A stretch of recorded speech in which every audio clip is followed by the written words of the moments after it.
결혼 5년 차, 은지는 매일 새벽 5시에 일어나 남편의 도시락을 싸고 시어머니의 교회 헌금 장부를 정리하며 혼자 주택담보대출을 감당하면서도 단 한 번도 힘들다는 내색을 한 적이 없었다. 그러던 어느 날 그녀는 몰래 남편의 휴대폰에서 자동이체 내역을 확인하게 된다. 매달 300만 원, 꼬박 2년 동안 이체된 그 돈의 수취인은 다름 아닌 시어머니의 계좌였다.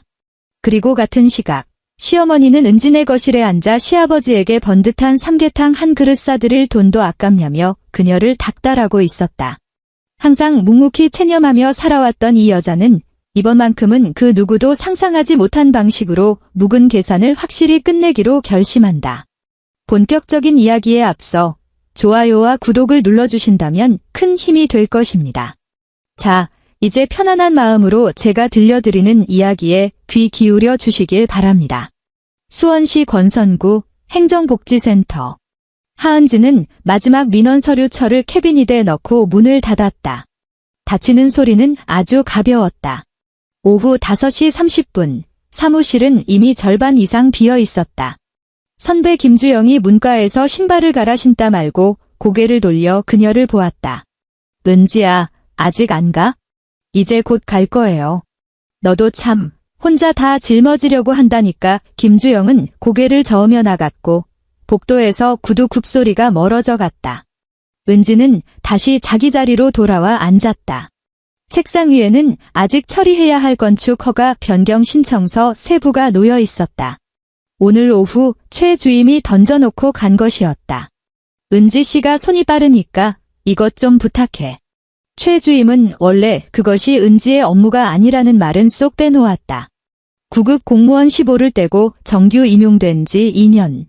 그동안 그녀가 아니오라고 거절한 횟수는 손에 꼽을 정도였다. 컴퓨터 모니터 오른쪽 아래로 알림 창이 하나 떠올랐다. 남편 강도윤이 보낸 메시지였다. 이번 주는 집에 못 가, 현장 감리 끝나서. 그녀는 짧게 답장을 보냈다. 알았어.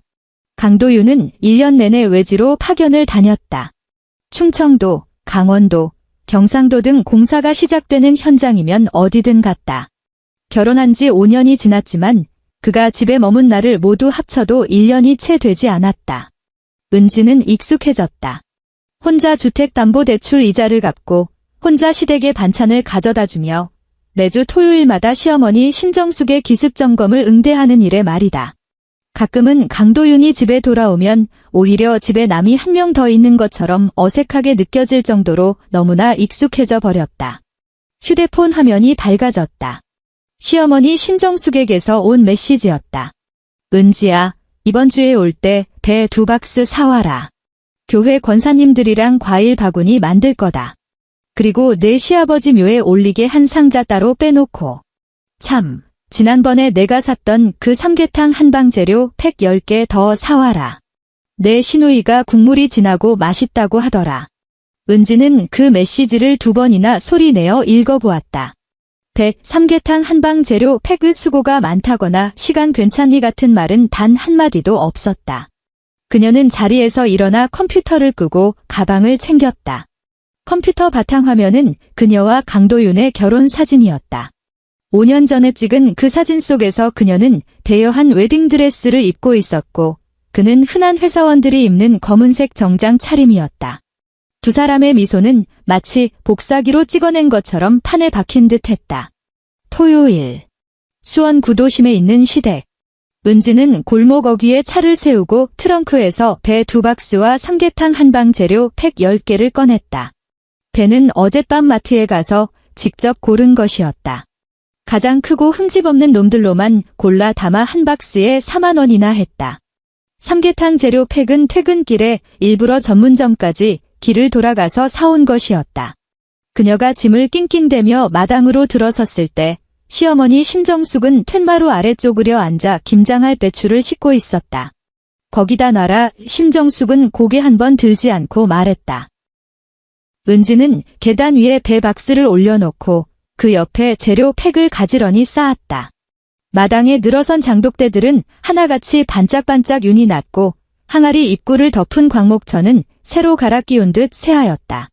심정숙은 교회의 권사이자 동네 노인대학 서예반 반장이었다. 남들 앞에서는 늘 점잖고 인정 많은 어르신 행세를 했다. 네 집 자식이 대학에 붙었다 하면 꽃다발을 보내고 누가 병원에 입원이라도 하면 직접 죽을 쑤어 병문안을 갔다. 동네 사람들은 강신의 아주머니 하면 하나같이 엄지를 치켜 세웠다. 은지는 쪼그려 앉아 소매를 걷어붙이고 배추 씻는 것을 돕기 시작했다. 물은 매섭게 찼다. 10월 초의 수돗물은 이미 가을의 한기를 잔뜩 머금고 있었다. 그녀는 배추를 한 포기 한 포기 정성껏 씻었다. 겉에 억센 잎은 떼어내고 뿌리 쪽에 묻은 흙은 말끔히 씻어내야 했다. 심정숙은 그 옆에서 끊임없이 지시를 내렸다. 그 잎은 너무 많이 떼지 마라. 아깝게 시리. 소금은 골고루 팍팍 쳐야 돼. 안 그러면 속까지 안 절여진다. 지난번에 내가 담근 김치는 너무 슴슴해서 도윤이가 통손을 안 대더라. 은지는 배추를 뒤집어 소금을 쳤다. 얼음장 같은 물에 담긴 두 손은 뼈마디부터 서서히 붉게 달아올랐다. 참, 심정숙이 물기를 닦으며 일어섰다. 지난달 내 시아버지 제사 때 내가 사온 구운 조기 말이다. 내 시누이가 너무 작다고 한마디 하더라. 다음부터는 노량진 수산시장 가서 사와 싼 것만 찾지 말고 좀 큼지막한 걸로 골라라. 그 조기는 은지가 새벽 5시 30분에 전통시장에 가서 꼬박 1시간을 줄을 서서 사온 것이었다. 중간 크기, 한 마리에 3만 원이었다. 그녀는 그 정도면 제사상에 올리기에 충분히 크다고 생각했었다. 알겠습니다. 그녀가 대답했다. 심정숙은 집 안으로 들어가더니 차갑게 식은 보리차 한 사발을 들고 나와 혼자 훌쩍훌쩍 마셨다. 은지에게는 한 잔 내밀지도 않았다. 은지는 묵묵히 배추를 씻었다. 배추 50포기. 아침 9시부터 오후 2시까지 꼬박 씻어내느라 허리가 끊어질 듯 아팠다. 손톱 밑에는 소금과 고춧가루가 잔뜩 끼었고 손가락 끝은 퉁퉁 불어 허옇게 쪼글쪼글해졌다. 주머니 속에서 휴대폰이 짧게 울렸다. 강도윤이었다. 엄마가 당신 오늘 갔다고 하네. 수고했어. 은지는 수고했어라는 세 글자를 가만히 내려다보았다. 그는 복사기에 대고 인쇄 버튼을 누르듯 아주 빠르고 기계적으로 그 문자를 보냈을 것이다. 그녀는 두 글자로 답장을 보냈다. 괜찮아.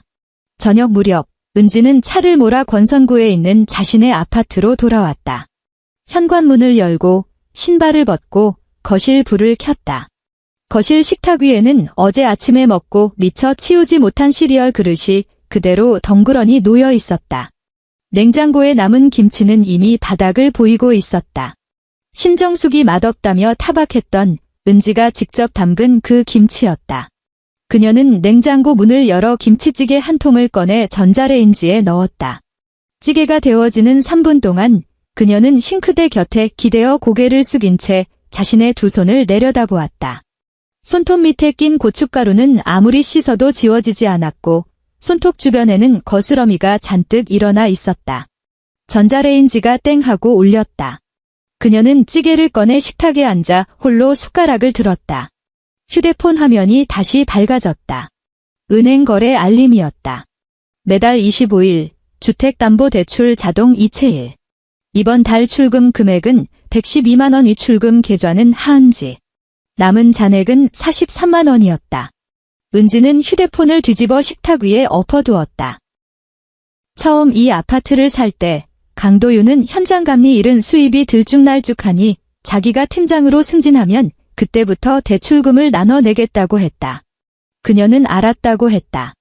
계약금은 그녀가 모은 적금에 친정엄마 고판영 여사가 보태주신 노후 자금을 합쳐 마련했다. 전세 보증금은 친정엄마가 수원 본가를 주택연금으로 돌려 겨우 융통해 주신 돈이었다. 강도윤이 보탠 돈이 얼마였더라. 그녀는 곰곰이 생각했다. 인테리어 비용 500만 원 후 그마저도 나중에 시어머니가 공장에 급전이 필요하다며 닥달하는 바람에 강도윤은 그 500만 원을 고스란히 다시 빼갔다. 전자레인지에 데운 찌개가 다시 차갑게 식어버렸다. 그녀는 더 이상 데우지 않았다. 추석을 일주일 앞둔 날. 심정숙의 전화가 평소보다 2시간이나 일찍 걸려왔다. 은지야, 올해 추석 차례는 내 큰아버지 댁에서 지내기로 했는데 전 부치는 거랑 잡채는 우리 집에서 맡기로 했다. 너 3일 연차 내고 일찍 와서 거들어라. 어머님, 저 올해 연차 다 썼는데요. 그럼 병가라도 내후 추석이 1년에 2번 오냐? 내 시아버지가 하늘에서 다 내려다보고 계시는데 맏며느리가 코빼기도 안 비치는 게 말이 돼. 심정숙은 자기 할 말만 쏟아내고는 전화를 뚝 끊어버렸다. 은지는 무급으로 3일간의 가족 돌봄 휴가를 냈다. 행정복지센터 최주임이 휴가를 결제하며 은지 시내는 참 집안일이 많네 하고 뼈있는 한마디를 던졌지만 그녀는 아무 대꾸도 하지 않았다. 추석 당일 수원 구도심 큰아버지 댁. 은지는 아침 6시부터 주방에 틀어박혀 전을 부쳤다.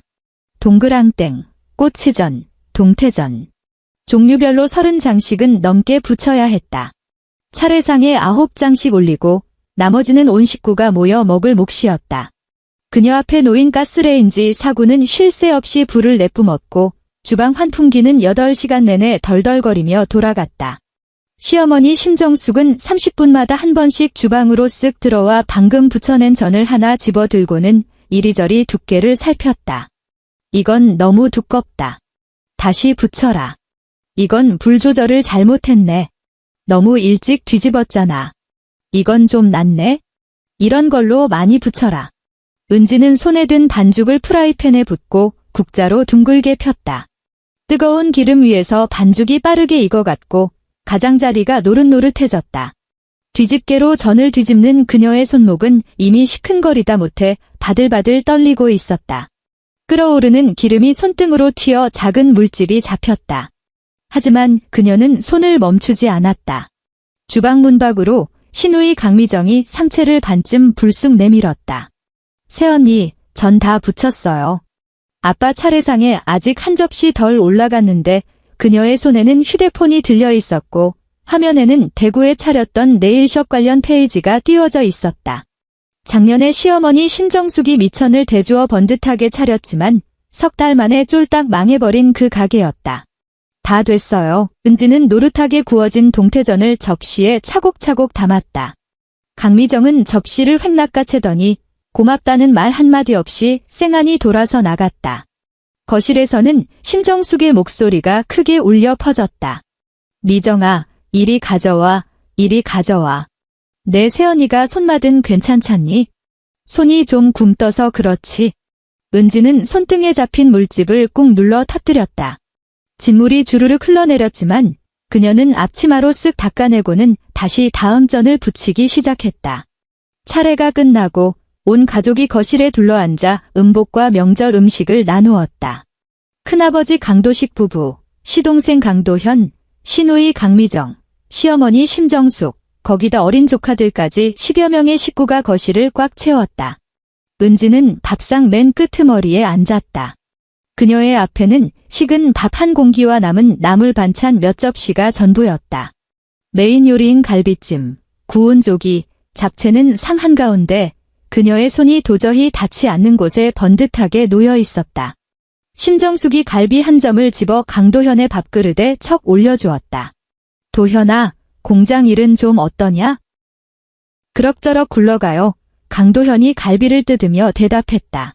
주문은 꾸준한데 자재값이 자꾸 올라서 문제죠. 고생이 많다. 내 형은 1년 내내 밖으로 돌아서 집안일에 신경도 못 쓰는데 공장 살림은 내가 다 도맡아 하자니 심정숙은 이번에는 통통한 조기살을 발라 강미정에게 내밀었다. 미정이 너도 지난번 가게는 접었지만 너무 기죽지 마라. 장사하다 보면 까먹을 수도 있는 거지. 엄마가 또 어떻게든 방법 찾아볼 테니까. 강미정이 입술을 삐죽 내밀었다. 홍대 쪽에 상가 하나 받은 거 있는데 이번엔 진짜 자신 있다니까요. 오냐, 오냐. 엄마가 어떻게든 알아볼게. 은지는 고개를 숙인 채 밥만 씹어 넘겼다. 강도윤은 이번 명절에도 오지 않았다. 추석이라 공사 현장도 쉬겠지만 감리팀장과 접대가 잡혀 있어 도저히 빠질 수가 없다고 했다. 그녀는 젓가락을 뻗어 코앞에 있는 콩나물 무침을 한 젓가락 집어들고는 흰밥과 함께 꾸역꾸역 목구멍으로 넘겼다. 심정숙의 매서운 눈길이 은지를 향해 날아왔다.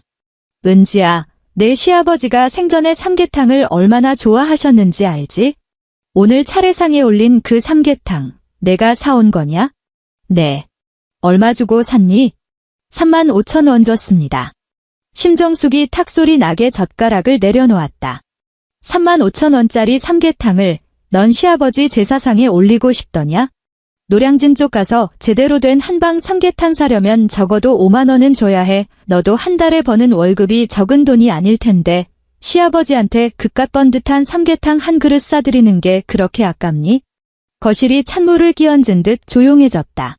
강도현은 고개를 푹 숙인 채 갈비만 뜯었고 강미정은 못 들은 척 휴대폰 화면만 연신 쓸어 넘겼다.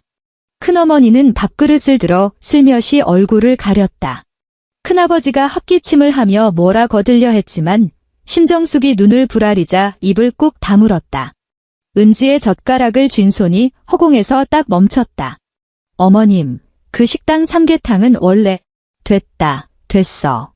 구차하게 변명할 거 없다. 심정숙이 귀찮다는 듯 손사래를 쳤다. 내년 추석엔 내가 직접 살 테니까. 넌 애가 어째 그렇게 살림살이를 옹졸하게 하니? 은지는 조용히 젓가락을 내려놓았다. 밥그릇에는 아직 밥이 반이나 남아 있었다. 그녀는 자리에서 일어나 말없이 빈 그릇들을 치우기 시작했다. 심정숙은 그녀를 거들떠보지도 않았다. 주방으로 들어온 은지는 싱크대에 그릇을 쌓아두고 수도꼭지를 세게 틀었다. 거세게 쏟아지는 물소리가 거실에서 들려오는 시시덕거리는 웃음소리를 덮어버렸다. 그녀는 싱크대 앞에 우두커니 서서 쏟아지는 물줄기가 그릇에 묻은 찌꺼기를 씻어내는 모습을 멍하니 바라보며 무의식적으로 수세미만 만지작거렸다. 터뜨렸던 손등의 물집에서 다시 진물이 배어나오기 시작했지만 그녀는 약을 바를 생각도 하지 않았다. 설거지를 마친 후 가스레인지를 박박 닦고 쓰레기를 종류별로 분리수거용 봉투에 담아 마당에 있는 수거함에 내다 버렸다. 마당은 캄캄했다. 추석의 둥근 보름달은 먹구름에 반쯤 가려져 있었다. 그녀는 쓰레기통 옆에 선 채로 한 2분 정도 가만히 서 있었다. 울지도 않았다. 한숨조차 쉬지 않았다. 그저 조용히 어둠 속에 서 있을 뿐이었다. 그러고는 다시 주방으로 걸어 들어가 남은 뒷정리를 묵묵히 이어갔다. 추석이 지나고 일주일 뒤, 은지는 행정복지센터 제자리에 앉아 있었다. 책상 위에는 여전히 처리해야 할 건축 허가 변경 신청서 파일이 쌓여 있었다. 컴퓨터 모니터 오른쪽 아래 시계는 오후 4시 52분을 가리키고 있었다. 그녀는 가계부 엑셀 파일을 열어 이번 달 대출 이자와 생활비 지출 내역을 계산할 준비를 했다. 이 엑셀 파일은 5년 전 결혼할 때 그녀가 직접 만든 것으로 그녀의 월급, 강도윤이 보내오는 생활비, 주택담보대출 원리금, 공과금, 시댁에 들어가는 온갖 경조사비까지 모든 수입과 지출이 1원 단위까지 꼼꼼하게 기록되어 있었다. 그녀는 마우스 휠을 아래로 굴렸다. 강도윤의 급여 통장 입출금 내역 칸이었다. 그의 급여 통장 내역은 가계 총수입과 지출을 맞추기 위해 매달 은지가 동기화하여 확인하고 있었다.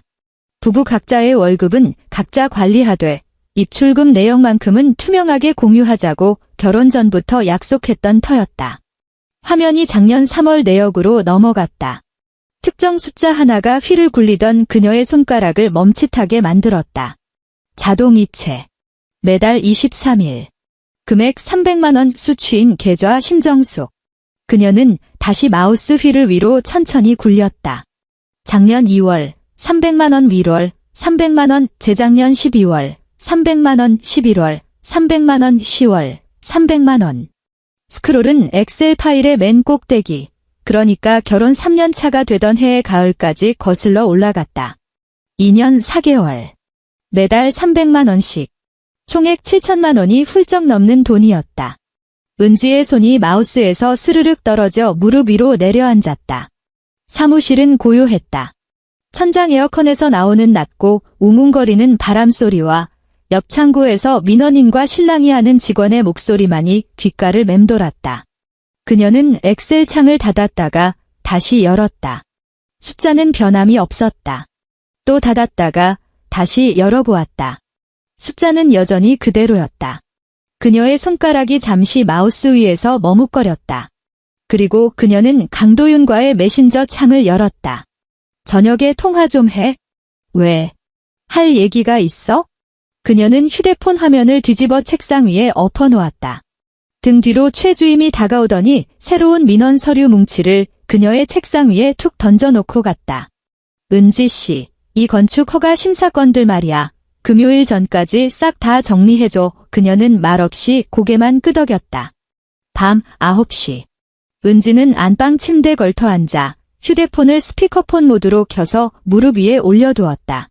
당신네 통장 내역은 왜 뒤져보는 건데? 스피커폰 너머로 강도윤의 목소리가 들려왔다. 공사 현장 숙소 특유의 휑하고 텅 빈 울림이 섞여 있었다. 가계부 결산하는 거야? 매달 하던 거잖아. 그렇다고 뭐 그렇게 꼼꼼하게 다 뒤져볼 것까지 있어? 2년 4개월. 매달 300만 원 합쳐서 7천만 원이 넘는 돈. 은지의 목소리는 감정 하나 섞이지 않은 채 무미건조했다. 마치 민원 처리 진행 상황을 보고하는 공무원 같았다. 당신이 어머님한테 보낸 돈 말이야. 나랑은 단 한마디 상의도 없었지. 전화기 너머에서 2초간 정적이 흘렀다. 그건 공장에 자금이 좀 딸려서 임시로 융통해 드린 거야? 금방 갚으실 거고. 강도윤의 말이 눈에 띄게 빨라졌다. 마치 미리 대본이라도 외워둔 사람처럼 달달 쏟아냈다. 무슨 공장?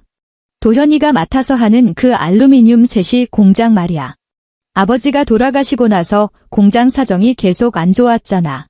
엄마가 급전이 좀 필요하다고 하셔서 내가 그냥 2년이 넘도록 급전이 필요했어? 공장 돌아가는 생리를 당신이 뭘 안다고. 그래. 강도윤의 목소리가 살짝 날카로워졌다가 곧바로 다시 누그러졌다. 은지야, 별것도 아닌 일로 예민하게 굴지 마. 우리 엄마잖아. 내가 아들로서 매달 집에 생활비 좀 보태드린 게 뭐 그리 큰 죄라고 그래? 딴 데다 허튼 수작 부린 것도 아니잖아. 7천만 원이야. 푼돈 아니라고 은지가 또박또박 말했다. 그리고 왜 나한테는 한마디 상의도 안 했어? 전화기 너머로 또다시 무거운 침묵이 내려앉았다. 이윽고 강도윤이 입을 열었다. 당신은 우리 아버지 제사상에 올릴 삼계탕 한 그릇 싸는 것도 벌벌 떠는데 상의한다고 했으면 당신이 순순히 알았다고 했겠어? 은지는 그 말을 가만히 듣고 있었다. 추석 당일 시어머니 심정숙이 온 식구들 앞에서 면박 주듯 내뱉었던 그 말 35,000원짜리 삼계탕. 싸구려. 살림 옹졸하게 한다고 구박하던 그 말. 강도윤은 그날 현장에 없었지만 그는 모든 것을 알고 있었다. 시어머니가 그에게 고주알미주알 다 일러 바친 것이 분명했다. 그는 그 말을 마음속 깊이 쟁여두었다가 그토록 많은 날을 기다려 바로 이 순간 날카로운 비수처럼 그녀에게 꽂아 넣은 것이다. 그래서 나를 속인 거구나. 은지가 말했다. 속인 게 아니라니까. 나는 그냥 당신은 2년 4개월 동안 돈을 빼돌렸어. 매달 똑같은 날짜에 똑같은 금액을. 단 한 번도 나한테 말한 적 없지. 은지의 목소리는 여전히 낮고 흔들림이 없었다. 이건 상의를 안 한 게 아니야. 이건 도둑질이야. 야. 하은지, 마침내 강도윤의 목소리가 벼락처럼 터져나왔다. 뭐? 도둑질. 내가 피땀 흘려번 내 돈이야. 내가 내 엄마한테 내 돈 좀 주겠다는데 그게 왜? 너 한 달에 그깟 쥐꼬리만 한 공무원 월급 받아오면서 그래, 집 살 때 계약금 내가 낸 건 맞지? 근데 인테리어 비용은 내가 댔고 주택담보대출도 내가. 대출금, 당신이 단돈 1원이라도 낸 적 있어? 전화기 너머에서 핏대 세우던 목소리가 뚝 끊겼다. 매달 112만 원, 25일마다. 내 통장에서만 꼬박꼬박 빠져나가. 은지가 말했다. 5년 동안 내리 나 혼자 갚았어. 당신은 한 푼도 보탠 적 없어. 내 말은 그게 아니라 당신은 어머니한테 매달 300만 원씩 갖다 바쳤어. 2년 4개월 동안 7천만 원. 같은 기간 동안 우리 부부 공동 계좌에 당신이 이체한 생활비가 얼만지 당신 두 눈으로 직접 확인해봐. 그녀는 미련 없이 통화 종료 버튼을 눌렀다. 휴대폰 화면이 까맣게 꺼졌다. 은지는 침대 가장자리에 멍하니 앉아 고개를 숙이고 자신의 두 손을 내려다보았다. 손등에 잡혔던 물집을 터뜨린 자리에는 이미 딱지가 내려앉아 있었다. 작고 하얗게 볼록 튀어나온 그 딱지는 만져보니 까슬까슬했다. 그녀는 손가락으로 그 딱지를 한 번, 두 번 쓸어내렸다. 그러고는 천천히 일어나 주방으로 걸어갔다. 냉장고 문을 열었다. 그 안에는 시어머니가 지난주에 떠넘기듯 가져다준 김치 한 통이 덩그러니 놓여 있었다. 그녀는 통을 꺼내 뚜껑을 열고 냄새를 맡아보았다. 퀴퀴하게 쉬어빠진 냄새가 났다. 심정숙이 가져다주는 김치는 유독 빨리 쉬어버렸다. 아마도 자기 집 냉장고에서 한참을 묵혀두었다가 처치곤란이 되자 가져온 것이 분명했다. 그녀는 통째로 김치를 쓰레기통에 쏟아버렸다. 빈 통은 뽀득뽀득하게 씻어 물기 빠지는 건조대 위에 뒤집어 엎어두었다. 토요일 오후. 심정숙은 늘 그렇듯 청소 도와주러 불쑥 찾아왔다. 은지는 거실 소파에 가만히 앉아 시어머니가 냉장고 문을 활짝 열어젖히고 내용물을 하나하나 점검하는 모습을 지켜보았다. 김치통은 텅 비어 있었고 삼계탕 재료 팩은 딱 2개 남아 있었다. 과일 칸에는 굴러다니는 사과 몇 알이 전부였다. 은지야, 냉장고가 왜 이렇게 텅텅 비었니? 지난주에 내가 사오라고 한 배도 안 사다 놓고 삼계탕 재료 팩도 마저 안 채워놨네. 심정숙이 신경질적으로 냉장고 문을 쾅 닫았다.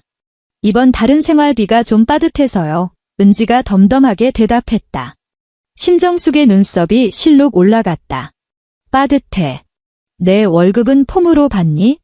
대출금 갚고 나면 남는 게 별로 없어요. 대출금이야 예전부터 계속 내가 갚던 건데 그때는 잘만 갚더니 왜 갑자기 안 남는다는 게야. 심정숙은 소파 쪽으로 성큼성큼 다가와 털썩 주저앉았다. 너 혹시 또 친정에다 돈 빼돌렸니? 은지는 아무 대답도 하지 않았다. 심정숙은 그 침묵을 긍정으로 받아들였다. 내 이럴 줄 알았지? 강씨 집안으로 시집왔으면 이젠 뼛속까지 강씨 사람인 거야. 돈도 시댁 식구들한테 써야지. 친정은 가끔 안부나 물으면 그만인 것을 왜 자꾸 바리바리 싸들고 친정으로 빼돌리려는 게야. 심정숙은 잔소리를 늘어놓으며 자기 휴대폰을 꺼내 시누이 강미정에게 전화를 걸었다. 미정이냐. 그래, 나 지금 내 새언니 집에 와 있다. 참, 이번 달에 내 오빠가 보내는 효도 자금 들어왔지? 그래, 다행이네. 내가 말한 그 상가 계약금은 치렀고. 오냐, 엄마가 어떻게든 또 돈 나올 구멍 알아볼 테니까 걱정 말고. 은지는 그 바로 옆에 앉아 있었다. 좁은 거실 안은 심정숙의 쩌렁쩌렁한 목소리로 가득 찼다. 효도 자금이라는 4글자가 그녀의 귓전에 또렷하게 꽂혔다. 300만 원 매달 23일. 효도 자금. 심정숙은 전화를 끊으면서도 은지의 표정 따위는 전혀 살피지 않았다. 아니, 애초에 은지가 이 통화 내용을 들었는지 안 들었는지 신경조차 쓰지 않았다. 시어머니의 눈에 은지는 그저 거실 한 구석에 세워진 스탠드 조명과 다를 바 없는 존재였다. 의견 같은 건 물어볼 필요도 없는 한낱 가구 쪼가리. 은지는 소파에서 천천히 일어나 현관으로 걸어가 자동차 키를 집어들었다. 어머님, 저 행정복지센터에 주말 특근이 있어서 나가봐야 해요. 같이 나가시겠어요? 그래라. 나도 교회 가봐야겠다. 심정숙이 핸드백을 챙겨들었다. 아, 맞다. 다음 주에 내 시누이가 상가 자리 보러 수원에 올 건데 내가 연차 내고 같이 좀 돌아다녀라. 걔가 길눈이 어두워서 혼자 다니면 고생한다. 은지는 알겠다는 대답도 못하겠다는 대답도 하지 않았다. 그녀는 말없이 현관문을 열었다. 그날 밤 은지는 권선구 아파트 식탁에 앉아 노트북을 켰다. 화면에는 그녀가 사흘밤을 꼬박 세워가며 정리한 자료들이 띄워져 있었다. 시댁에서 운영하는 알루미늄 세시 공장의 사업자 정보, 최근 3년간의 세금 신고 내역 요약본, 그리고 외부 채널을 통해 합법적으로 열람한 기업 신용평가 보고서였다. 그녀는 회계사는 아니었지만 행정복지센터에서 5년 동안 민원 업무를 담당해온 베테랑이었다. 건축 허가 신청, 사업자 등록 변경, 세금 신고 안내 창구. 이런 행정 절차는 그녀가 매일 수십 건씩 기계처럼 처리하는 일상이었다. 공개된 기업 등록 정보를 열람하는 것은 무슨 특별한 권한이 필요한 일도 아니었다. 어느 시스템의 어느 페이지에 접속해서 어떤 일련 번호를 입력해야 하는지 그녀는 누구보다 정확히 알고 있었다. 시댁 알루미늄 세시 공장. 사업자 등록명 서광세시. 대표자 강도현. 실질 운영자 심정숙. 최근 3년간 연매출은 꾸준히 4억 원 이상을 유지하고 있었다. 심지어 작년에는 무려 4억 8천만 원을 기록했다. 국세청에 신고된 영업이익 역시 3년 연속 흑자였다. 그들이 앵무새처럼 떠들어대던 자금난이나 급전 융통 따위는 애초에 존재하지도 않는 거짓말이었다. 은지는 모니터에 떠있는 서류들을 인쇄 버튼을 눌러 출력했다. 프린터가 지잉거리는 소리를 내며 종이들을 한 장씩 뱉어냈다. 그녀는 그 출력물들을 차곡차곡 정리해 투명한 클리어 파일에 조심스럽게 끼워 넣었다. 휴대폰이 울렸다. 친정엄마 고판영이었다. 은지야, 내가 지난달에 내 통장으로 300만 원 보낸 거, 이거 무슨 돈이냐? 엄마, 그 돈 일단 묻지 말고 엄마 통장에 가지고 있어줘. 가지고 있으라고? 너 대체 어디서 이렇게 큰 돈이 났어? 도윤이도 이 돈 아는 거니? 그 사람은 몰라. 은지는 잠시 숨을 고른 뒤 말을 이었다. 알 필요도 없고. 수화기 너머로 한동안 짙은 침묵이 흘렀다. 고판영 여사는 퇴직하기 전까지 수원시청 세무과에서 무려 23년을 근무했던 베테랑 공무원이었다. 세무 지식이 부족하거나 재산 분할 규정을 잘 몰라서 눈 뜨고 코 베이는 사람들을 너무나도 많이 보아온 그녀였다. 친정엄마는 더 이상 꼬치꼬치 캐묻지 않았다. 엄마가 뭐 좀 알아봐 줄까? 은지는 식탁 위에 놓인 클리어 파일을 가만히 내려다보았다. 엄마, 서광셋이라는 이름의 공장이 하나 있는데 최근 3년 안에 세무 조사받은 이력 있는지 좀 확인해 줄 수 있어? 그리고 거기가 실제 영업하는 주소랑 사업자 등록증상의 주소가 정확히 일치하는지도 좀 알아봐 줘. 이틀만 시간 줘. 통화가 끝났다. 은지는 그 클리어 파일을 자신의 가방 안에 깊숙이 찔러 넣었다. 가방이 유난히 무겁게 느껴졌다. 그것은 결코 종이 몇 장의 무게 때문이 아니었다. 사흘 뒤 11월 23일. 또다시 찾아온 23일이었다. 은지는 행정복지센터 자기 자리에 앉아 인터넷 뱅킹에 접속해 급여 통장을 열었다. 이체 버튼을 클릭했다. 300만 원 수취인 고판영. 이체 메모 효도 자금. 그녀는 이체 완료 화면을 캡처하여 가계부라는 이름의 폴더에 고이 저장했다. 오후 2시 강도윤에게서 전화가 걸려왔다. 은지야, 내가 방금 우리 생활비 공동계좌 확인해봤는데 이번 달 잔고가 좀 이상하네. 대출금 빠져나갈 날 며칠 안 남았는데 통장에 돈이 모자란 거 아니야? 모자라. 모자라다니 그게 무슨 소리야? 말 그대로 부족하다고. 은지의 목소리는 행정복지센터 창구에서 악성 민원인을 응대할 때처럼 높지도 낮지도 빠르지도 않았다. 내가 지난달이랑 이번 달 2번에 걸쳐서 우리 엄마 통장으로 300만 원씩 이체했거든. 그래서 이번 달은 생활비가 좀 빠듯하네. 전화기 너머로 꼬박 5초 동안 아무 소리도 들리지 않았다. 너 얼마를 보냈다고? 매달 300만 원. 당신이 당신 어머니한테 꼬박꼬박 갖다 바친 그 금액이랑 똑같이. 당신은 벌써 28개월이나 보냈지만 난 이제 고작 2달 보냈어. 아직 26개월이나 더 남았지? 하은지, 강도윤의 목소리가 귀청을 때리듯 폭발했다. 은지는 시끄러운 듯 휴대폰을 귀에서 살짝 떼어냈다. 너 돌았어. 내가 돈을 죄다 내 친정으로 쓱싹하면 우리 집 대출금은 어쩌려고 그래? 이 집 우리 둘 공동명의잖아. 계약금 내가 냈어. 전세 보증금도 우리 엄마가 수원본가 주택연금 받아서 융통해 주신 거야. 그리고 주택담보대출. 지난 5년 동안 나 혼자 뼈 빠지게 갚았어. 은지는 서류 안내를 하듯 차근차근 조목조목 짚어나갔다. 당신이 당신 어머니한테 7천만 원이나 빼돌릴 때 이 대출금이 우리 둘 몫이라는 생각은 단 한 번이라도 해봤니? 내 돈 내 엄마한테 준 거라고. 그건 자식된 도리로 들인 효심이고 내가 내 엄마한테 몰래 돈 빼돌린 게 어떻게 나랑 같아. 나도 내 자식 된 도리로 들인 효심이야. 우리 엄마가 날 32살까지 키워주셨어. 내가 우리 엄마한테 드리는 돈은 단돈 1원까지 전부 내 효심이라고. 전화기 너머로 무언가 책상을 쾅 하고 내리치는 요란한 소리가 들려왔다. 너 지금 당장 그 돈 원상복구해. 당장. 당신이 빼돌린 7천만 원부터 먼저 우리 공동 계좌로 돌려놔. 그럼 나도 생각해 볼 테니까. 그거랑 이거랑 같아. 다르게 뭔데? 은지의 목소리가 처음으로 변했다. 화를 낸 것은 아니었지만 소름 끼치도록 차가워졌다. 당신 엄마만 엄마고 내 엄마는 남이야? 당신이 돈 바치는 건 갸륵한 효심이고 내가 돈 드리는 건 친정 챙기기야? 강도윤, 도대체 무슨 차이가 있는 건데? 내가 강씨가 아니라 하씨성을 가졌다는 거? 그거 하나야. 전화기 너머에서는 씩씩거리는 거친 숨소리만 들려왔다. 마치 아주 먼 거리를 죽어라 뛰어온 사람처럼 헐떡이고 있었다. 나 내일 올라간다. 강도윤은 그 한마디만 내뱉고는 신경질적으로 전화를 뚝 끊어버렸다. 다음 날 해질 무렵 권선구 아파트. 강도윤이 씩씩거리며 현관문을 박차고 들어왔을 때 은지는 거실 식탁에 꼿꼿이 앉아 있었다. 그녀의 앞에는 그 투명한 클리어 파일이 놓여 있었다. 그는 흙먼지가 잔뜩 묻은 짙은 남색 현장 작업복 차림이었다. 옵기대는 허연 시멘트 자국이 묻어 있었고 머리는 땀에 떡진 채 까치집을 짓고 있었다.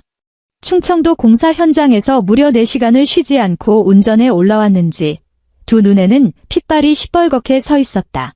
돈 어디 있어? 그가 현관 신발장 위에 자동차 키를 패대기 치며 소리쳤다. 내가 빼돌린 그 돈 지금 어디 있냐고. 우리 엄마 통장에 안전하게 잘 있어? 당장 이체해. 당장 다시 우리 계좌로 돌려놓으라고. 내 7천만 원은 어쩌고. 은지는 미동조차 하지 않았다. 내 어머니 통장에서 2년 넘게 묵혀둔 그 돈 말이야. 내가 내 엄마한테 그 돈 다시 받아오면 나도 돌려놓을게. 강도윤의 얼굴이 목덜미까지 시뻘겋게 달아올랐다. 그는 입을 뻐끔거렸지만 분에 못 이겨 말문이 막힌 듯 아무 소리도 내지 못했다.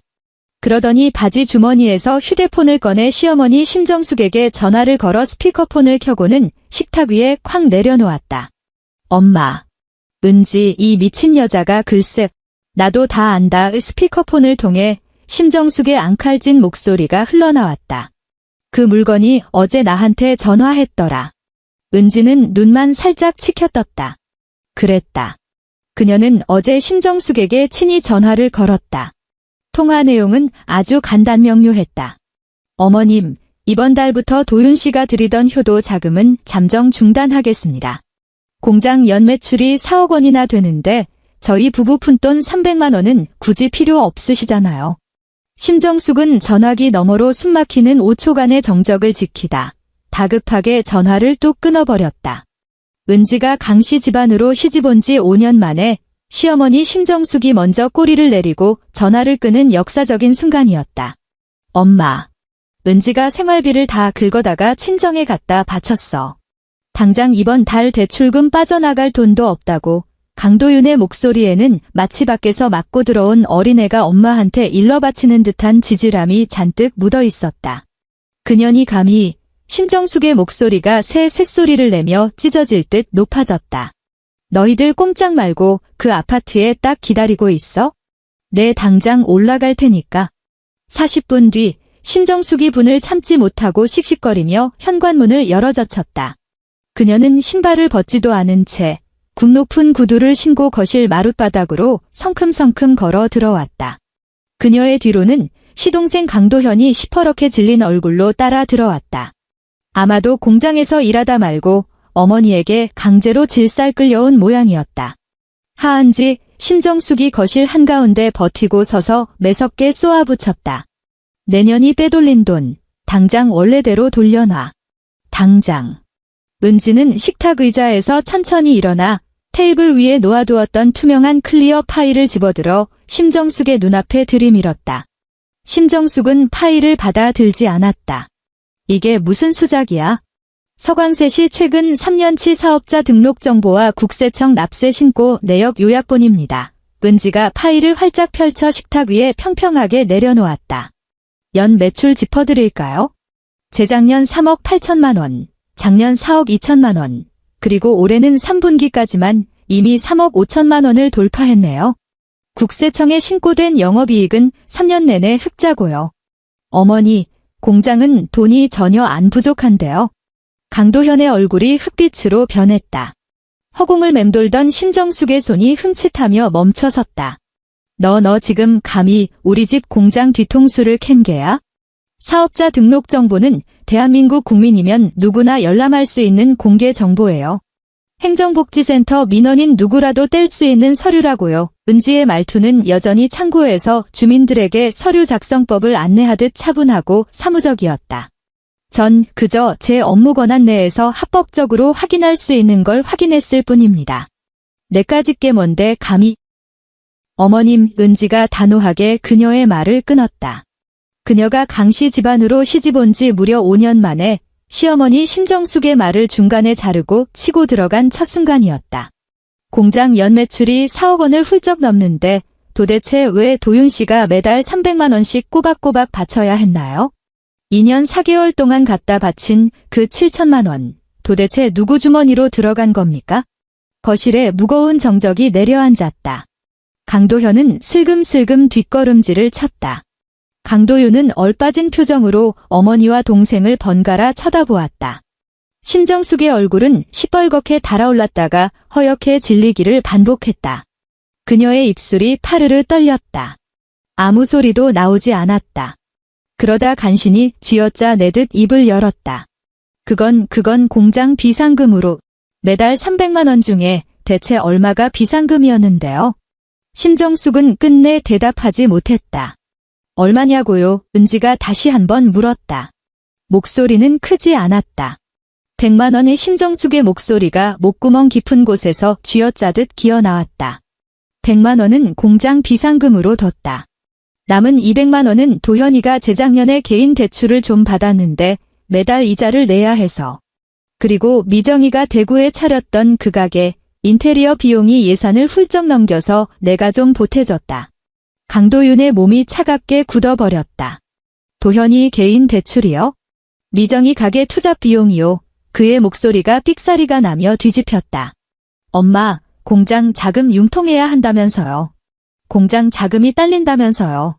제가 매달 300만 원씩 2년이 넘게 보낸 돈을 도현이 빚 갚고 미정이 구멍난 데 메우는데 쓰셨다고요? 도윤아, 엄마 말 좀 들어봐라. 7천만 원이요. 강도윤의 주먹이 식탁을 쾅 하고 내리쳤다. 그 바람에 클리어 파일이 튀어오르고 종이들이 바닥으로 흩뿌려졌다. 제가 7천만 원을 보냈어요. 제 집 대출금은 단돈 1원도 안 보태고 은지 혼자 5년을 꼬박 감당했다고요. 제 돈 어디 갔어요? 그 돈 다 걔들한테 퍼주신 거예요? 강도현이 흠칫하며 한 발짝 더 물러섰다. 형, 나 그 대출금 원래 내가 알아서 갚으려고 했는데 엄마가 신경 쓰지 말라고 형이 매달 돈 보내줄 거니까 그걸로. 입 닥쳐. 강도윤이 식탁 위에 있던 유리컵을 획 집어들어 바닥에 패대기 쳤다. 쨍그랑. 컵은 산산조각이 났고 사방으로 튄 물이 심정숙의 치맛자락을 적셨다. 심정숙은 물에 젖은 치맛자락을 내려다보았다. 그녀의 얼굴은 백지장처럼 하얗게 질려 있었다. 야, 강도윤. 너 미쳤어? 심정숙의 목소리가 날카롭게 찢어졌다. 내가 내 애미다. 내가 도현이 빚 좀 갚아준 게 어때서? 미정이 가게 차릴 때 좀 보태준 게 뭐 어때서? 내가 장남인데 집안에 돈이 필요하면 내가 내야지 누가 낸단 말이냐?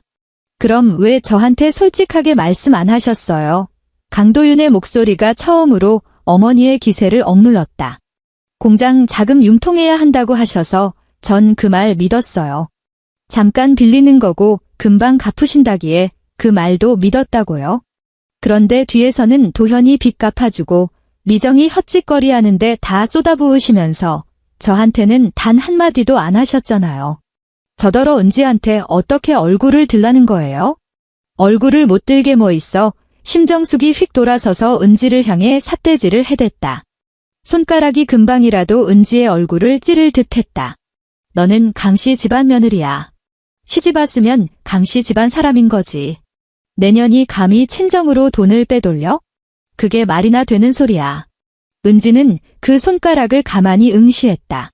검붉은 매니큐어가 칠해져 있고 평생 붓글씨를 쓰느라 뼈마디가 살짝 변형된 손가락. 서예반 반장의 훈장 같은 그 손가락에서 시선을 거두어 심정숙의 얼굴로 옮겼다. 어머님은 매달 도윤 씨한테 300만 원을 가져가셨어요. 2년 4개월 동안 꼬박꼬박이요. 그중 공장에 들어간 건 고작 100만 원이고 나머지 200만 원은 도현 도련님과 미정 아가씨한테 주셨죠. 어머님은 그게 너무나도 당연하다고 생각하시고요. 은지의 목소리는 여전히 호수처럼 잔잔했다. 저는 제 월급에서 매달 300만 원씩 떼어 저희 엄마한테 드렸어요. 이제 겨우 2달 됐네요. 그런데 어머님은 제가 돈을 빼돌린다며 말이 안 된다고 하시죠.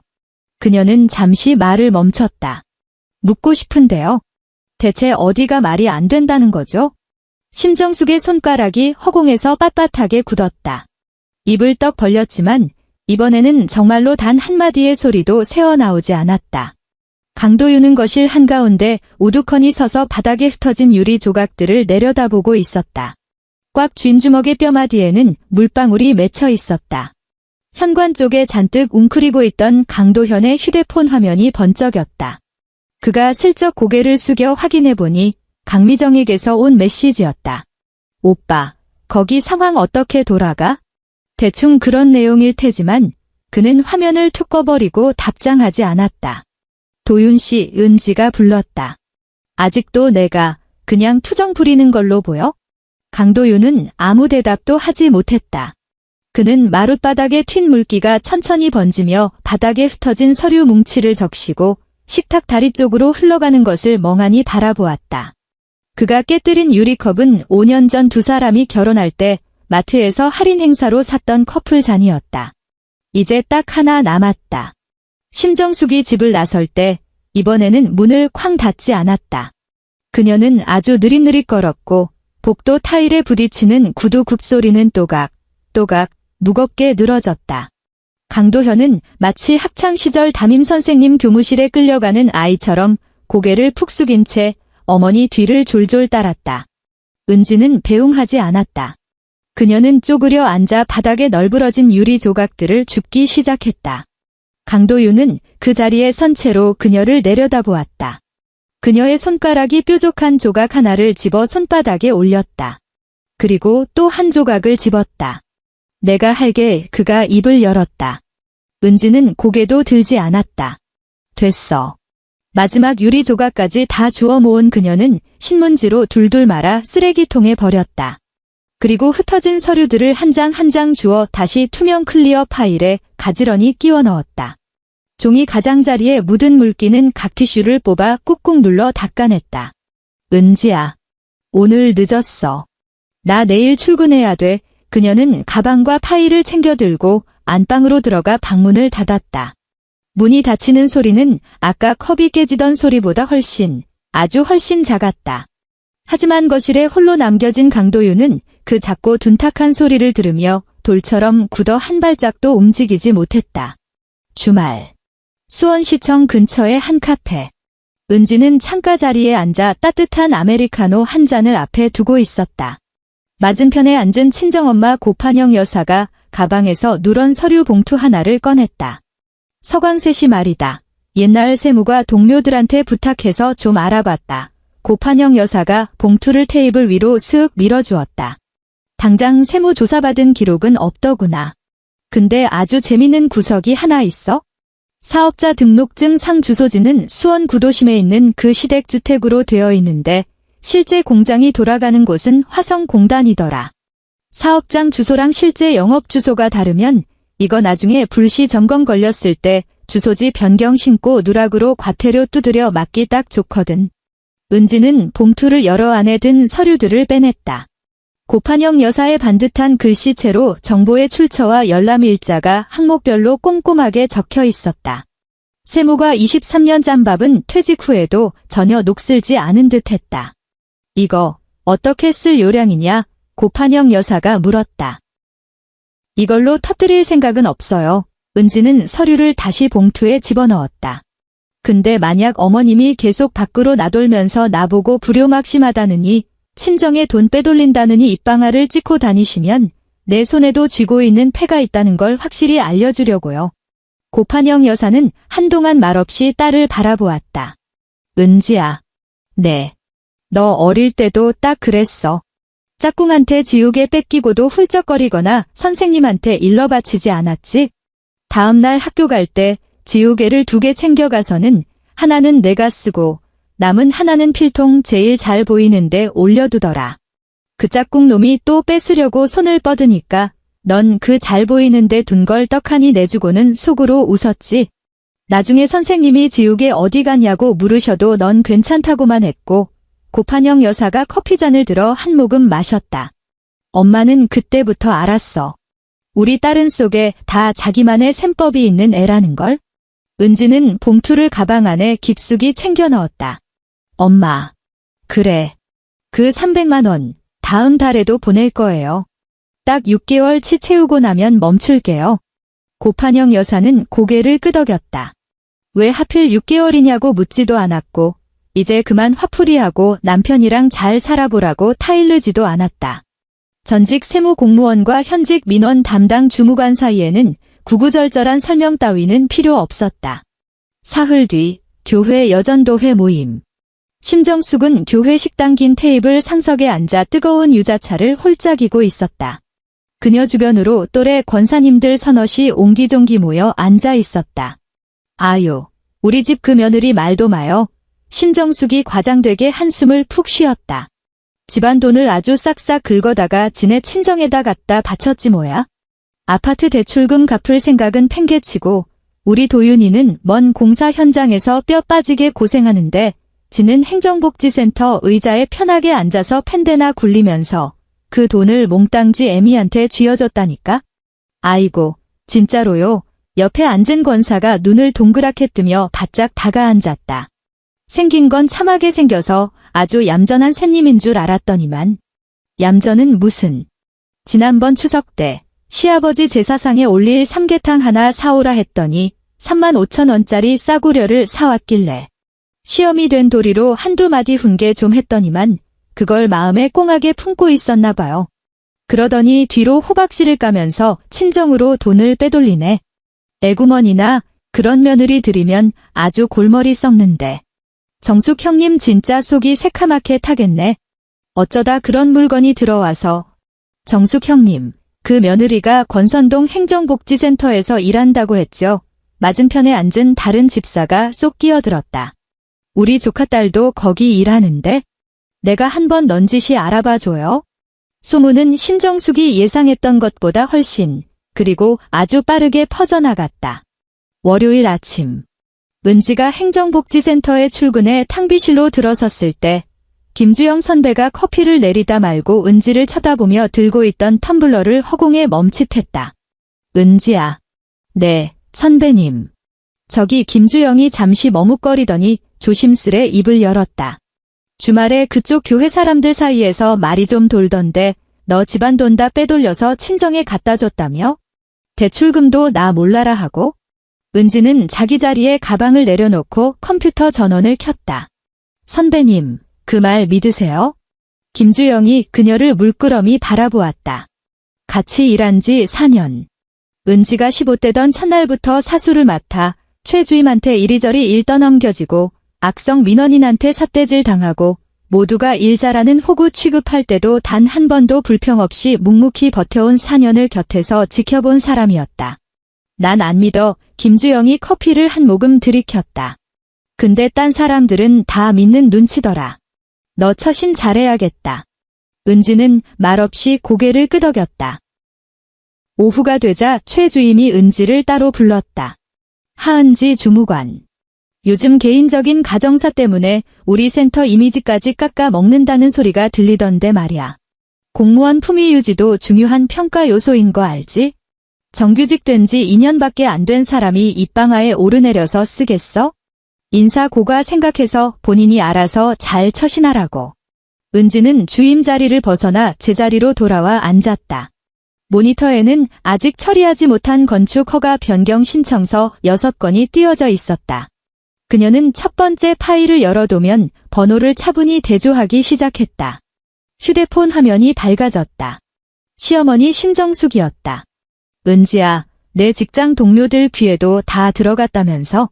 내가 미리 경고하는데 여자한테 제일 중요한 건 흠집 없는 평판이다.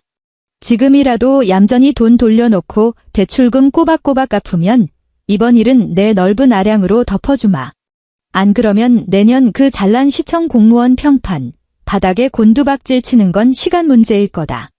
은지는 그 메시지 화면을 찰칵 캡처했다. 그리고 스크롤을 위로 쭉 올려 추석이 지나고 심정숙이 보냈던 메시지를 찾았다. 35,000원짜리 삼계탕 꼴 보기 싫으니 내년엔 딴 거 사와라. 캡처. 다시 쭉 올려 작년 구정 때 보낸 메시지를 찾았다. 차례상 전 두께가 너무 두껍다. 며느리 노릇 제대로 해라. 캡처. 작년 가을 김장철. 내가 담근 김치 맛없어서 도윤이는 입도 안 된다. 캡처. 그녀는 캡처한 모든 사진을 하나의 폴더에 차곡차곡 모았다. 폴더의 이름은 증거였다. 그러고는 인터넷 브라우저를 열어 수원시 권선구 법률 상담센터를 검색했다. 목요일 오후 3시로 방문 상담 예약을 걸었다. 목요일. 권선구 법률 상담센터. 당직을 서던 송 변호사는 40을 갓 넘긴 듯했고 희끗희끗한 새치머리에 전라도 사투리가 살짝 섞인 구수한 억양을 썼다. 그는 은지가 챙겨온 5년치 주택담보대출 이체 내역, 계약금과 전세보증금 출처 증빙 서류, 강도윤의 28개월치 송금 내역서, 시댁공장의 영업정보와 매출 내역까지 전부 훑어보더니 안경을 벗어 셔츠 자락에 슥슥 닦았다. 하은지 씨, 가져오신 서류를 보아하니 제가 여태껏 맡아본 이혼소송 의뢰인들 열의 7보다 훨씬 꼼꼼하고 완벽하구만요. 제가 민원 담당 주무관이거든요. 은지가 답했다. 서류 정리하고 팩트 체크하는 게 제 일입니다. 송 변호사가 안경을 다시 고쳐 썼다. 아따, 재산 분할에 있어서는 하은지 씨 쪽이 훨씬 유리하겠소? 아파트 계약금, 전세 보증금, 거기다 5년치 담보대출금까지 전부 선생님이 온전히 감당하셨다는 게 이체 내역으로 싹 다 증명이 되니까요. 남편분이 인테리어 비용을 좀 보태긴 했지만 기여도로 따지면 택도 없이 부족하고 게다가 그는 서류 한 장을 콕 짚었다. 이 기록을 보면 그 인테리어 비용마저도 나중에 공장 자금 명목으로 다시 쏙 빼가네요. 이체 내역 확실히 있죠? 내 본인 계좌로 도로 가져간 다음 그 길로 어머니 계좌로 쌌습니다. 아주 좋소. 이 집구석 재산 형성의 남편분 기여도가 사실상 제로라는 뜻이지라 송 변호사는 수첩에 몇 글자를 휘갈겨 적었다. 그리고 최근 석 달 동안 친정어머니한테 송금하신 돈 매달 300만 원씩 총 900만 원이구만요. 이건 아주 훌륭한 방어 카드가 되겠소. 남편분은 7천만 원이나 몰래 빼돌렸는데 선생님은 고작 900만 원 송금했고 그것도 당장 환수 가능한 상태니까요. 나중에 조정이나 재판 들어가면 이게 오히려 유리한 정황이 됩니다. 악의적으로 재산을 은닉한 게 아니라 배우자의 장기간 자금 은닉에 대해 똑같은 방식으로 방어권을 행사한 셈이 되니까요. 은지는 말없이 듣기만 했다. 표정 변화도 끄덕임도 없이 그저 차분히 듣고만 있었다. 아, 한 가지 더요. 그녀는 고판영 여사가 떼어준 공장 주소지 불일치 서류를 테이블 위로 내밀었다. 이것도 혹시 아빠 카드로 쓸 수 있나요? 송 변호사가 서류를 훑어보았다.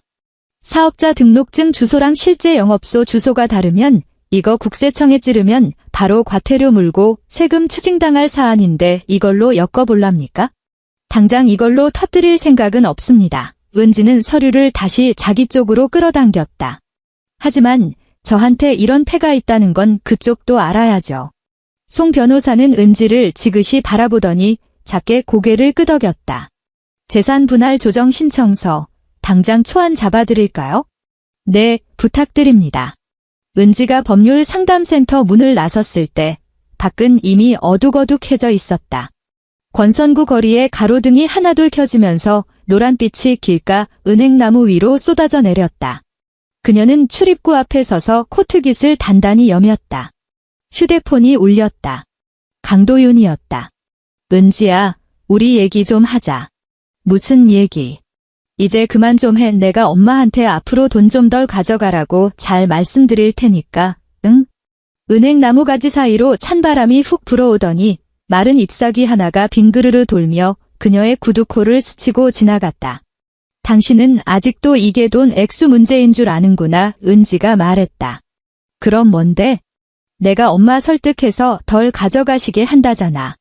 담보대출도 내가 다음 달부터 아니, 당장 이번 달부터 반씩 낼게. 그러니까 당신도 친정어머니한테 보낸 돈 다시 돌려놓고 우리 예전처럼 다시 잘 살아보자.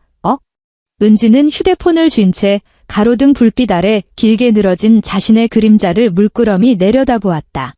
그림자는 횡단보도 턱까지 길게 이어져 있었다. 도윤 씨, 당신 7천만 원 빼돌리면서 2년 넘게 날 감쪽같이 속였어. 내가 그 사실을 다 알아챘을 때 당신 입에서 제일 먼저 튀어나온 말이 뭐였어? 삼계탕 한 그릇 사는 것도 벌벌 떠는 주제였지. 그녀의 목소리는 차가운 밤바람에 흩어져 조금씩 희미해졌다. 근데 이제 와서 나보고 그만 유난 떨라고? 당신 엄마한테 돈 좀 덜 가져가라고 하겠다고? 내 말은? 당신은 처음부터 끝까지 단 한 번도 내가 잘못했다고 말한 적 없어. 전화기 너머로 숨소리조차 들리지 않았다. 당신은 자기 엄마한테 돈 갖다 바치는 건 자식된 도리라고 굳게 믿고 있지? 장남이니까 당연히 집안을 책임져야 한다고 생각하고, 내가 버는 돈도 강씨 집안 돈이고 내 뼈 빠지는 노동력도 다 강씨 집안 몫이라고 여기잖아. 명절날 내가 주방에 처박혀서 8시간 동안 전이나 부치는 건 당연한 며느리의 도리고, 우리 엄마가 당신 전세금 대주려고 노후 집까지 담보 잡힌 것도 당연하다고 생각했지. 은지는 잠시 숨을 골랐다. 당신은 그저 그 액수만 좀 깎으면 다 해결될 거라고 믿는 거야? 강도윤은 아무런 대답도 하지 못했다. 하지만 난 이제 흥정 안 해. 그녀는 전화를 끊었다. 은행나무 잎사귀 몇 장이 바람에 더 떨어져 내렸고 그중 하나가 그녀의 어깨 위에 살포시 내려앉았다. 그녀는 잎사귀를 집어들어 앙상한 인맥을 가만히 들여다보다가 손을 놓았다. 잎사귀는 다시 바닥으로 나풀나풀 떨어졌다. 일주일 뒤 권선구 아파트 초저녁. 은지는 협의 이혼 의사 확인 신청서와 재산 분할 조정 신청서를 식탁 위에 나란히 올려두었다. 두 서류 모두 완벽한 증빙 자료가 첨부되어 있었다. 담보대출 이체 내역, 아파트 계약금 출처 확인서, 강도윤의 28개월치 송금 내역서, 시어머니의 톡 캡처본까지. 행정복지센터에서 늘 하던 대로 인덱스 라벨까지 깔끔하게 붙인 투명 클리어 파일 2개가 마치 완벽한 민원 서류 철처럼 놓여 있었다. 강도윤은 식탁 맞은편에 털썩 주저앉았다. 그는 서류 따위는 거들떠보지도 않은 채 은지만 뚫어지게 쳐다보았다. 너 진짜 1억이야? 신청서 3페이지부터 재산 분할 명세서야. 아파트는 기여도에 따라 분할할 거고 당연히 내 지분이 절대적이야. 아이 양육권은? 아이라는 두 글자가 튀어나오자마자 강도윤의 두 주먹에 핏줄이 붉어졌다. 애는 절대 못 줘. 애 태어나서 지금까지 어린이집 등하원 당신이 한 번이라도 시켜본 적 있어? 은지가 덤덤하게 물었다. 강도윤은 입을 꾹 다물었다. 예방접종 수첩의 보호자 서명, 누구 이름으로 되어 있지? 대답이 없었다. 작년에 애 폐렴 걸려서 5일 동안 입원했을 때 병실에서 밤새운 사람 누구야? 난 현장에서. 알아, 현장에 있었지. 그래서 그 일들 전부 내가 혼자 다 감당했잖아. 은지는 클리어 파일을 넘겨 특정 페이지를 펼쳤다. 어린이집 3년치 등하원 출석 기록, 예방접종 도우미 사이트 출력본, 병원 입원 및 간호 기록. 이 서류들에 적힌 이름은 죄다 하은지, 내 이름뿐이야. 나중에 법원에서 친권 양육권 심사할 때 이게 무슨 의미일 것 같아. 강도윤은 그 종이 뭉치를 멍하니 내려다보았다. 아이가 2살 때 어린이집에 처음 간 날부터 빼곡하게 기록된 등하원 시간과 날짜들. 은지는 이혼을 결심하고 나서 벼락치기로 증거를 모은 게 아니었다. 아주 오래전부터 그녀의 일상 자체를 기록으로 남겨둔 것이었다. 언젠가 이런 날이 올 줄 알아서가 아니라 그저 뼛속까지 밴 직업병이었다. 5년 동안 행정복지센터 창고에 앉아 민원 처리든 건축 허가든 내 아이 예방접종이든 모든 것을 꼼꼼히 기록으로 남겨두는 습관. 무기로 쓰기 위해 벼린 칼이 아니라 성실하게 살아온 흔적 그 자체였다. 하지만 막상 그 흔적이 무기로 돌변하자 그것보다 더 날카롭고 무서운 것은 없었다. 강도윤이 떨리는 손을 뻗어 서류를 집어들었다. 손끝이 미세하게 흔들렸다. 그는 재산 분할 페이지를 펴서 읽고 또 읽었다. 이 아파트 내가 인테리어 비용 댄 거 있잖아. 500만 원을 근데 당신이 공장 급전 핑계로 다시 쏙 빼갔지? 송금 내역 7페이지 펴봐. 그는 별첨 7페이지를 폈다. 한참을 들여다보다가 다시 앞장으로 덮었다. 은지야, 우리 꼭 이래야 돼? 은지는 끝내 아무 대답도 하지 않았다. 심정숙이 며느리의 이혼 서류 소식을 전해 들은 건 바로 다음 날 아침이었다. 그녀는 다짜고짜 전화 한 통 없이 은진의 친정으로 쳐들어갔다. 수원시 팔달구 고판영 여사가 사는 오래된 구축 아파트. 심정숙은 현관에서 신발도 벗지 않고 거실 마룻바닥으로 성큼성큼 쳐들어왔다. 고판영 씨, 당신 딸내미가 우리 아들이랑 이혼하겠다는 거 알고나 있소. 고판영 여사는 거실 소파에 앉아 무릎 위에 반쯤 뜯어만 털실을 올려둔 채였다. 그녀는 고개를 들어 심정숙을 아주 건조한 눈빛으로 쳐다보았다. 알고 있지요. M이라는 사람이 태평하게 앉아서 그게 할 소리요. 당신 딸이 우리 강씨 집안 돈 다 긁어다가 당신한테 바치고는 이혼장을 들이밀었는데 당신은 딸 자식 단속도 안 하오. 고판영 여사는 뜨개질을 옆으로 밀어두고 거실 테이블 서랍에서 낡은 통장 하나를 꺼내 활짝 펼쳤다. 심정숙이 눈을 부라리며 통장 안을 들여다보았다. 매달 300만 원, 3개월 연속 입금, 총액 900만 원, 제일 마지막 칸에는 전액 출금이라는 글씨가 선명하게 찍혀 있었고 거래 일자는 바로 어제였다. 이 900만 원, 나 단돈 10원 한 장 안 건드렸소. 고판영 여사가 통장을 탁 덮었다. 우리 은지가 내 통장으로 돈을 보낸 건 딱 한 가지 사실을 똑똑히 보여주기 위해서였지.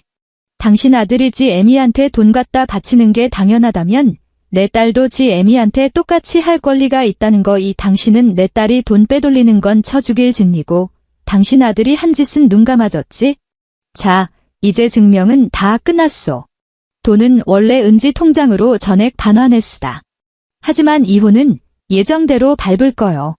심정숙의 손가락이 가방끈을 부서질 듯 꽉 움켜쥐었다. 당신들 모녀가 쌍으로 짰구먼. 우리 은지는 핏덩이 시절부터 내 속 한 번 썩인 적 없는 애요. 친구한테 쥐어 터져도 찍소리 안 하고 혼자 이 악물고 버티던 애지. 그런 내 새끼가 평생 처음으로 이 애미한테 도와달라고 SOS를 쳤는데 내가 모른 척 넘어간다면 고판영 여사가 자리에서 천천히 일어나 통장을 다시 서랍에 집어넣었다. 내가 그동안 세금 밥 먹으면서 살아온 60평생이 아깝지 않겠소. 심정숙의 입술이 파들파들 떨렸다. 그녀는 악다구니를 퍼부으려 했다. 당신네 하씨 집안은 근본이 썩어 빠졌다느니 시집온 며느리가 감히 강씨 집안을 능멸하냐느니 내 눈에 흙이 들어가기 전엔 내 손주 절대 못 내준다느니 온갖 악담이 목구멍까지 차올랐다. 하지만 한치의 흔들림도 없는 고판영 여사의 눈빛을 마주하자 그 말들은 목구멍에 턱 걸려 단 한마디도 밖으로 튀어나오지 못했다. 고판영 여사의 눈동자에는 분노조차 없었다. 그저 아주 고요하고 깊은 오랫동안 무언가를 기다려온 사람 특유의 단단함 뿐이었다. 마치 버스 정류장에서 수십 년을 서 있다가 마침내 타야 할 버스가 도착한 것을 지켜보는 사람처럼. 심정숙은 획 돌아서서 나갔다. 복도를 울리는 구두 굽소리는 저번보다 훨씬 조급하고 요란하게 울려 퍼졌다. 그날 밤 은지의 아파트. 휴대폰이 울렸다. 시어머니 심정숙이었다. 은지는 차분히 전화를 받았다. 내년이 기어코 이혼하겠다면 애는 우리 강씨 집안 핏줄이니 우리가 거둘 거다. 애 데려갈 생각은 꿈도 꾸지 마라. 심정숙의 목소리는 한바탕 오열이라도 한 듯 아니면 목청이 찢어져라 소리를 지른 듯 쉰 소리가 났다. 어머님, 양육권은 어머님이 떼쓴다고 되는 게 아닙니다. 내가 그 아이 친할머니야. 나한테도 권리가 있어. 어머님한테 있는 건 면접 교섭권이지 양육권이 아니에요. 은지의 목소리는 여전히 낮고 흔들림이 없었다. 어린이집 등하원 기록, 예방접종 수첩 서명, 입원 병실 간호 기록. 전부 제 이름으로 꽉 차 있습니다. 아이 태어나고 지금까지 도윤 씨가 집에서 아이랑 얼굴 맞댄 시간이 며칠이나 되는지, 그건 어머님이 저보다 더 잘 아시잖아요. 수화기 너머로 가쁜 숨을 몰아쉬는 소리만 씩씩대며 들려왔다. 내가 정 나가겠다면 애는 우리 집에 두고. 어머님, 지금 아이를 볼모로 저를 협박하시는 건가요? 은지는 잠시 숨을 고르더니 쐐기를 박았다. 방금 하신 말씀도 양육권 조정신문 때 빠짐없이 기록으로 제출하겠습니다. 수화기 너머가 쥐죽은 듯 조용해지더니 뚝 하고 통화가 끊어졌다. 2주 강도윤은 어머니와 아내 사이에서 정확히 2주 동안 처절하게 찢겨나갔다. 심정숙은 매일같이 전화를 걸어와 융단 폭격을 퍼부었다. 마누라 하나 못 잡는 등신 같은 놈. 내가 그딴 서류에 도장 찍으면 내 아들 취급도 안 할 테니 호적에서 파가라며 저주를 퍼부었다. 강도현은 카톡으로 공장에 뜬금없이 세금 불시 점검이 나왔다며 형수가 뒤에서 국세청에 찌른 거 아니냐고 징징댔다. 강미정은 가족 단톡방에 1분짜리 음성 메시지를 올려대며 새언니가 돈 빼돌려서 엄마 쓰러지게 생겼으니 오빠가 당장 이혼해버리라고 난리를 쳤다. 강도윤은 그 모든 난리통을 하나하나 다 듣고 읽었다. 하지만 단 한마디 답장도 하지 않았다. 14일째 되던 날 밤 은지의 휴대폰 화면이 켜졌다. 강도윤이 보낸 짧은 메시지였다. 내가 이 아파트 나한테 양보하면 이혼 도장 찍어줄게. 내 양육권도 군말 없이 넘길 테니까.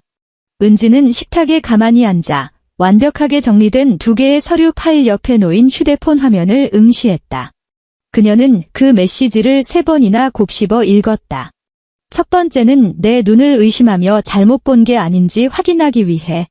두 번째는 그 활자들이 품고 있는 역겨운 의미를 해독하기 위해. 세 번째는 지난 5년간 내가 살을 섞고 산 이 인간이 도대체 어떤 족속인지 뼛속 깊이 새기기 위해. 강도윤. 35살 건설사 현장 감리. 5년을 함께한 남편. 내 살배기 내 아이의 아빠. 그가 보낸 메시지의 속뜻을 번역하자면 이랬다. 집 내놔. 그럼 애는 내가 가져가오. 그는 자기 자식을 담보로 아파트가 풍정을 걸어온 것이다. 은지는 휴대폰을 내려놓았다. 그녀는 이 순간 배신감이나 끓어오르는 분노, 혹은 뼈저린 슬픔이나 완전한 해방감 같은 극적인 감정이 몰아칠 줄 알았다. 하지만 아무것도 없었다. 가슴속은 텅 빈 것처럼 고요했다. 마치 행정복지센터 창구에 앉아 하루에도 수십 명씩 악성 민원인을 상대한 뒤에 느끼는 그런 감정. 아, 선생님의 최종 민원 요구 사항이 그거였군요. 그럼 규정대로 처리해 드리겠습니다. 딱 그 정도의 감흥뿐이었다. 그녀는 휴대폰을 집어들어 그 문자 메시지 화면을 찰칵 캡처했다. 그리고 곧바로 송 변호사에게 전송했다. 덧붙인 메시지는 간단했다. 상대방이 조정 합의 조건을 제시했습니다. 이 내용 바탕으로 최종 합의 조항 초안 작성 부탁드립니다. 송 변호사의 답장은 1분도 안 되어 날아왔다. 확인했습니다. 내일 오전 중으로 초안 쏴드리겠습니다. 은지는 휴대폰을 엎어두고 아이 방으로 조용히 걸어 들어갔다. 아이는 새근새근 잠들어 있었다. 통통한 4살배기의 볼이 베개에 푹 눌려 있었고 작은 입술은 오물거리듯 살짝 벌어져 있었다. 침대 머리맡에 켜둔 파란색 수면등 불빛이 천장에 어른거리며 마치 작은 바다처럼 일렁였다. 그녀는 침대 곁에 쪼그려 앉아 걷어찬 이불깃을 꼼꼼하게 여며주었다. 아이가 뒤척이더니 작고 통통한 손을 은지의 손등 위에 툭 얹었다. 그녀는 그 따뜻한 온기를 느끼며 아주 오랫동안 그 자세 그대로 쪼그려 앉아 있었다. 협의 이혼 서류에 최종 서명하던 날 수원시에는 추적추적 가을비가 내리고 있었다. 권선구 법률 상담센터 바로 옆에 있는 프랜차이즈 카페. 은지와 강도윤은 테이블을 사이에 두고 마주 앉았다. 테이블 위에는 이혼 합의서 3부가 가지런히 놓여 있었다. 은지의 옆에는 송 변호사가 든든하게 동석했다. 강도윤은 혼자비에 젖은 어깨를 털며 들어왔다. 그는 합의서를 첫 장부터 마지막 장까지 느릿느릿 훑어넘겼다. 재산 분할 조항. 아파트는 기여도에 따라 철저히 분할되며 사실상 대출을 전담한 하은지가 지분의 대부분을 가져간다. 양육권 조항. 아이의 양육권 및 친권은 하은지에게 귀속되며 강도윤은 매월 둘째, 넷째 주 주말에 한해 면접 교섭권을 갖는다. 서류 마지막 페이지 서명란에 다다르자 그의 볼펜 끝이 종이 위에서 길을 잃고 멈칫했다. 은지야. 왜? 내가 엄마한테 보냈던 그 7천만 원 그거 진짜 법적으로 단 한 푼도 돌려받을 방법이 없는 거야? 송 변호사가 헛기침을 하며 안경을 치켜 올렸다. 강도윤 씨, 그 7천만 원은 혼인 유지 기간 중에 본인이 자발적으로 친어머니 통장에 꽂아들인 돈입니다. 법적으로 이건 직계존속에 대한 순수증여 행위로 간주되지 부부 공동채무나 재산이 아닙니다. 친어머니를 상대로 반환 소송을 걸 수도 없고 우리 쪽 재산 분할 과정에서 그걸 당신 몫으로 공제해달라고 우길 수도 없습니다. 대한민국 법이 원래 그렇구만요. 강도윤의 볼펜 끝이 멍하니 종이 위를 짓눌러 까만 잉크 자국이 동그랗게 번져갔다. 어제 엄마한테 전화가 왔어. 도현이 대출 이자 낼 날짜가 또 돌아왔다고. 미정이는 대구 접고 다른데 신축 상가 자리를 알아봤다면서. 나더러 다음 달 돈 당겨서 미리 좀 붙여줄 수 없냐고 하시더라. 그는 허탈하게 볼펜을 테이블 위에 툭 내려놓았다. 그래서 내가 그랬지? 나 은지랑 이혼한다고. 4명의 집도 날아갔고 내 자식도 뺏겼고 당장 내 통장에 땡전 한 푼 안 남았다고. 그랬더니 엄마가 뭐라는 줄 알아? 미친놈아. 그럼 진작에 말을 했어야지. 이러시더라. 은지는 아무런 동요 없이 그를 쳐다보기만 했다. 강도윤은 다시 묵직해진 볼펜을 집어들고 서명란에 꾹꾹 눌러 자기 이름을 썼다. 강이도 윤유획 하나하나가 유난히 느리고 또 질척이듯 길게 늘어졌다. 서명을 마친 그는 다시 볼펜을 테이블 위에 팽개치듯 내려놓았다. 미안하다. 그가 중얼거렸다.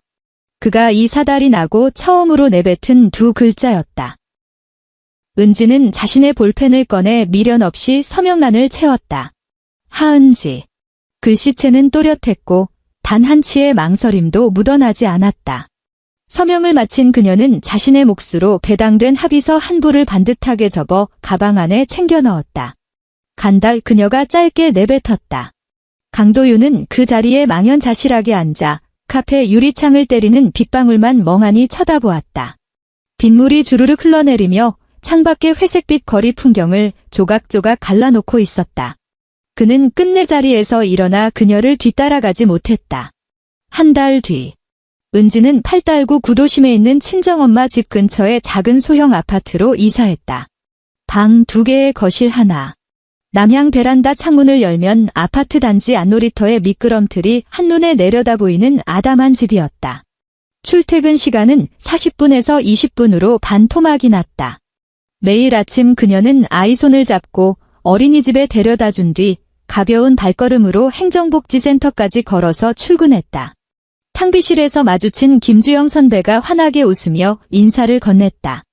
은지야, 너 요즘 얼굴 핀 거 아냐? 기색이 아주 환해졌어. 그래요. 예전엔 내 얼굴 보면 뭐랄까 항상 막차 놓칠까봐 전전긍긍하며 뛰는 사람 같았거든. 근데 이젠 그런 절박한 그늘이 싹 가셨어. 은지는 종이컵에 미지근한 물 한 잔을 따랐다.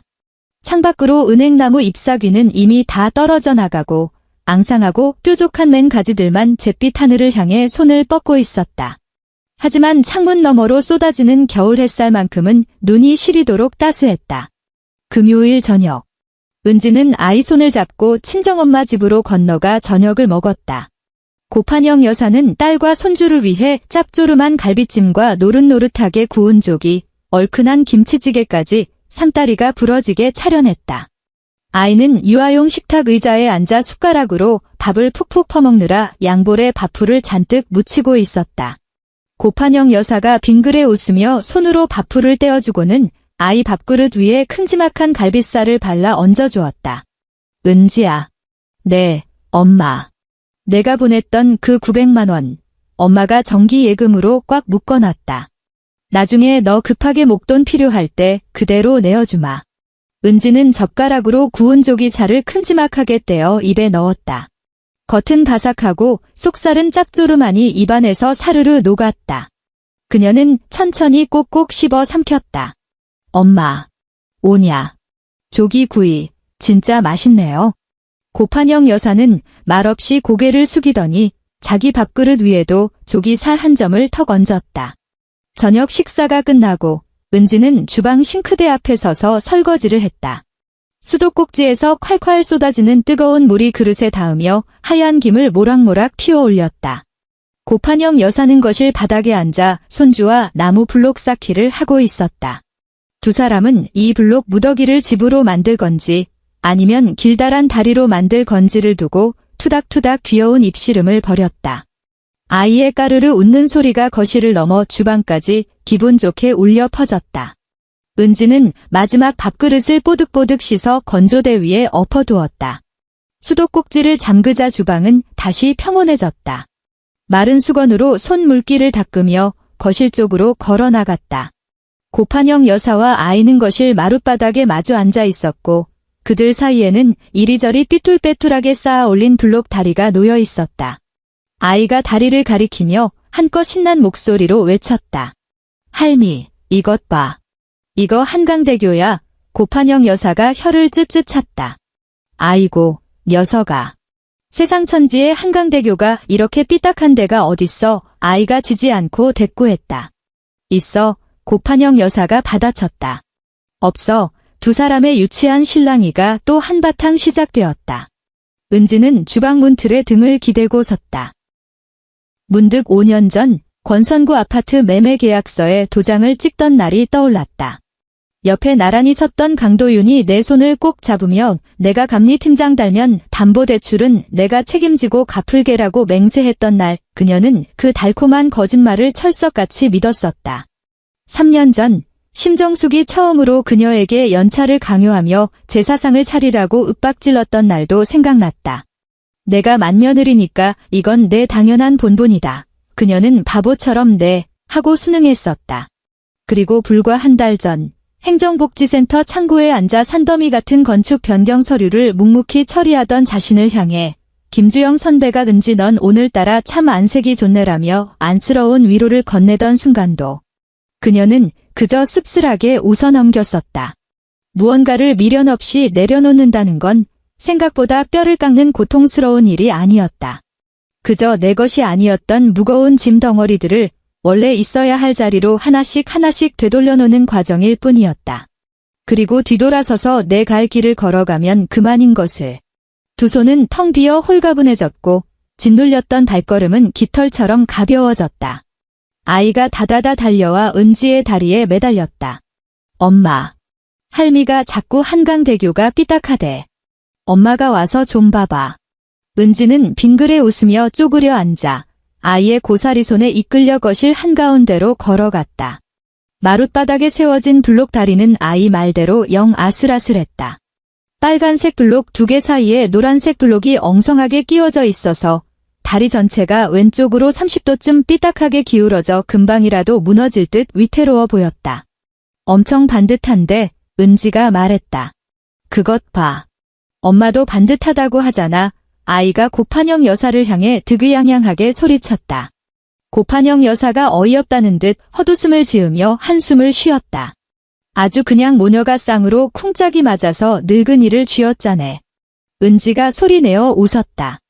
거실 천장에 환한 형광등 불빛이 마룻바닥에 위태로운 블록 다리를 비추고 티 없이 맑게 웃는 아이의 얼굴을 비추고 고판영 여사의 희끗희끗한 머리칼을 포근하게 감싸 안았다. 창밖으로 내려앉은 수원 구도심의 밤은 짙고 깊었지만 이 작고 아담한 거실 안만큼은 세상 그 어느 곳보다 눈부시게 밝고 따뜻했다. 그녀는 마룻바닥에 편안하게 주저앉아 바닥에 굴러다니던 블록 하나를 집어들었다. 그리고 삐딱한 다리의 가장 높은 곳에 그 블록을 조심스럽게 얹었다. 새빨간 색 블록. 무너지지 않고 아주 단단하게, 아주 굳건하게.